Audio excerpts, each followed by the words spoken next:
நீ தேவனுக்கு பயந்த மனுஷனா இருந்தால் உன் சந்ததி உனக்கு பயந்திருக்கும். நீ கர்த்தருக்கு முன்பாக உண்மை உள்ளவனா இருந்தால் உன் சந்ததி உனக்கு முன்பாக உண்மையா இருக்கும்.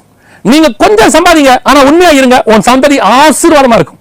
உன்னுடைய சந்ததியார் உன்னை புகழ்வார்கள், என் தகப்பன் எங்களை உண்மையும் உத்தமமாய் வளர்த்தார்கள் என்று சொல்வார்கள். வருகிற கொஞ்சம் சம்பளத்தை ஒருவேளை உன்னால் நல்ல சாப்பாடு கூட கொடுக்க முடியாது.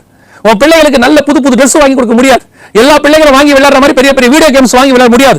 ஆனாலும் உன் பிள்ளைகள் உன்னை புகழ்வார்கள். காரணம் என்ன தெரியுமா? எங்க அப்பா என் கஷ்டத்துல என்ன வளர்த்தாரு, அவர் கொஞ்சம் சம்பாதிச்சாலும் உண்மை உள்ள மனுஷன், அந்த ஊர்ல எங்க அப்பாவுக்கு நல்ல பேரு அப்படின்னு சொல்லி. அதே நேரத்துல நீ மற்றவர்களுடைய வயிற்றிலையும் வாயிலையும் அடிச்சு பணத்தை சம்பாரிச்சு பிள்ளைய நல்லா வளர்த்து ஆடம்பரமா படிக்க வச்சு உன் பிள்ளைகளுடைய முடிவை பார், உன் பிள்ளை உனக்கு அடங்காது, உன் பிள்ளை உனக்கு கீழ்படியாது. ஏன்? எங்க அப்பா அவர் எப்படி சம்பாதிச்சாரு எனக்கு தெரியும்பா.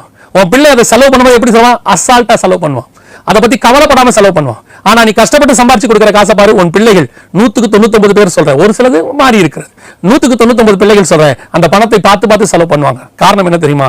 எங்க அப்பா எனக்கு கஷ்டப்பட்டு சம்பாரிச்சு கொண்டு வந்து கொடுக்கிறார். அதை அவங்க பார்க்கும்பொழுது அந்த உன்னுடைய உண்மை உன் பிள்ளைகளுக்குள்ளே வரும். அதுதான் ரொம்ப முக்கியம்.